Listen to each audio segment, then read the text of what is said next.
Assalamualaikum warahmatullahi wabarakatuh. Perkenalkan, nama saya Jainab Nur Apifah dengan NIM 240602445 dari kelas A4 Prodi PGSD.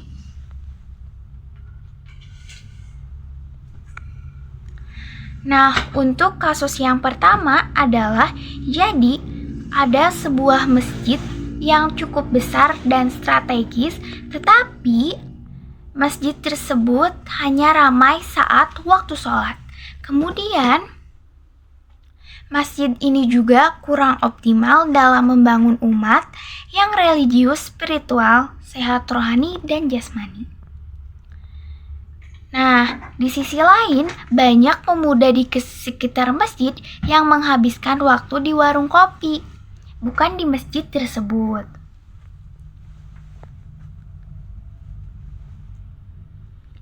Nah, dari kasus tersebut, saya mengidentifikasi masalahnya, di antaranya adanya kurangnya aktivitas non-ibadah. Yang kedua, minimnya program kajian dan kegiatan pemuda. Yang ketiga, kurangnya dukungan kesehatan. Yang keempat, rendahnya partisipasi masyarakat. Yang kelima, kurangnya program peningkatan ekonomi. Kemudian, menurut saya ada program strategis untuk mengatasi masalah tersebut. Nah, yang pertama itu mengenai religius spiritual. Di antaranya kita bisa membuat kajian tematik dengan mengadakan kajian yang lebih spesifik dan relevan dengan isu-isu terkini. Yang kedua, adanya program mentorship lintas generasi, yaitu menjalin hubungan mentor antara generasi muda dan tua untuk berbagi pengalaman dan pengetahuan. Yang terakhir adalah mengajak pemuda untuk terlibat aktif dalam pengelolaan acara. Kemudian ada yang namanya dengan sehat rohani dan jasmani. Di antaranya program yang bisa kita lakukan adalah konsultasi kesehatan mental yang menggandeng psikolog atau konselor untuk memberikan layanan konsultasi kesehatan mental bagi jamaah yang membutuhkan. Lalu, adakan olahraga bersama di lingkungan masjid tersebut. Lalu, adanya layanan kesehatan berkala dengan bekerja sama dengan puskesmas atau relawan medis.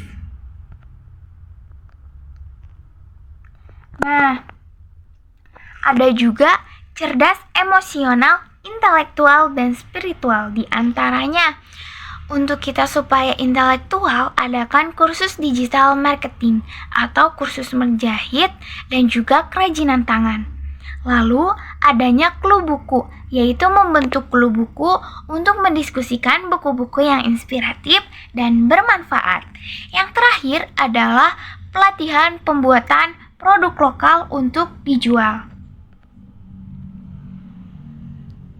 Nah, ada juga nih sejahtera. Yang pertama, adakan program pemberdayaan ekonomi sekitar dengan melakukan berbagai program pemberdayaan seperti pelatihan keterampilan, bantuan modal usaha, dan pemasaran produk UMKM. Adakan juga program donasi dan zakat yang transparan. Dan yang terakhir adanya inkubator bisnis syariah, yaitu memberikan fasilitas dan mentoring bagi para pengusaha pemula yang ingin mengembangkan bisnisnya sesuai prinsip-prinsip syariah.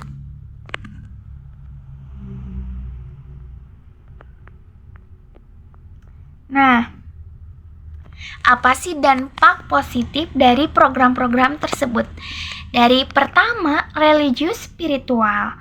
Jadi, dengan program-program yang tadi sudah saya sebutkan, jamaah akan lebih rajin beribadah dan memiliki pemahaman agama yang lebih baik. Yang kedua, kesehatan jasmani dan rohani. Masyarakat lebih sehat dan sadar akan pentingnya kesehatan fisik serta mental. 3. Kecerdasan. Masyarakat memiliki keterampilan baru dan kemampuan berpikir kritis. Dan terakhir, kesejahteraan ekonomi. Jamaah lebih mandiri secara ekonomi dan sejahtera. Nah, untuk yang kedua adalah di mana yang namanya Ustaz Hasan, dia itu adalah seorang pendidik. Tetapi beberapa murid merasa kurang nyaman karena gaya mengajarnya, karena cenderung keras dan kurang memperhatikan pendekatan emosional. Kemudian ada juga harapan orang tua yang menginginkan agar pendidikan Islam di sekolah tersebut tidak hanya mengajarkan ilmu agama, tetapi juga membentuk akhlak yang mulia.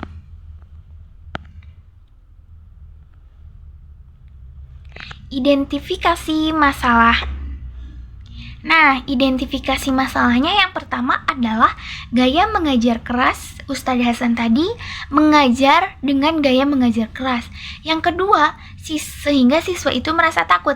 Yang ketiga adalah adanya harapan orang tua. Nah, sebagai seorang guru, Ustadz Hasan itu harus mempunyai prinsip-prinsip utama dari seorang pendidik. Di antaranya, Ustadz Hasan harus sebagai mu'alim atau pengajar, karena Ustadz Hasan itu harus menyampaikan ilmu dengan cara baik, jelas, dan penuh kesabaran. Yang kedua, Ustadz Hasan harus sebagai murabi atau pendidik akhlak, di mana bersikap penuh kasih sayang, sabar, dan memahami kebutuhan emosional siswa. Yang ketiga, adanya muzakir. Muzakir itu sebagai pemberi nasihat, yaitu Ustadz Hasan harus menggunakan pendekatan persuasif, bukan memaksa. Dan terakhir, adanya Ustadz Hasan itu harus mursyid atau pembimbing. Jadi seorang pendidik itu harus mendukung perkembangan intelektual, emosional, dan spiritual siswa. Nah, ada juga nih strategi praktis untuk meningkatkan hubungan emosional bagi siswa. Yang pertama itu adanya menerapkan pendekatan humanis. Apa sih itu? Jadi, dengan pendekatan ini, kita seorang pendidik harus mengenali dan memahami perasaan serta kondisi siswa. Yang kedua, memberikan motivasi nih. Jadi, kita seorang pendidik itu harus memberikan apresiasi dan motivasi, memberikan pujian atau penghargaan kecil bagi siswa. Terakhir, adanya komunikasi dua arah. Apa sih komunikasi dua arah? Jadi, mendorong diskusi terbuka dan memberi ruang untuk siswa menyampaikan pendapatnya. Jadi kayak sesi tanya jawab gitu. Nah, adapun kegiatan metode pembelajarannya,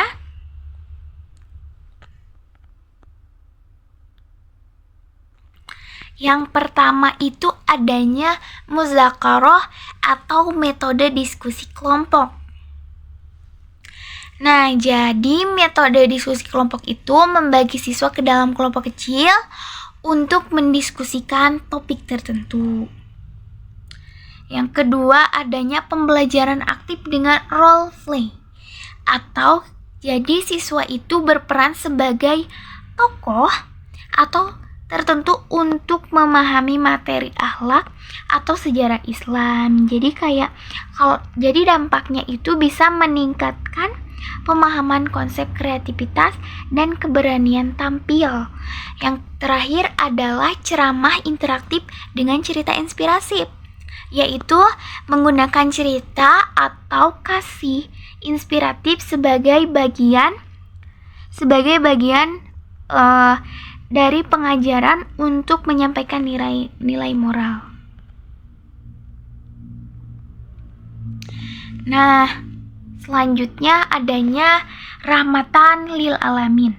Menurut saya, rahmatan lil alamin adalah berarti rahmat bagi seluruh alam, atau menekankan bahwa Islam tidak hanya untuk umat Islam, tetapi untuk semua makhluk.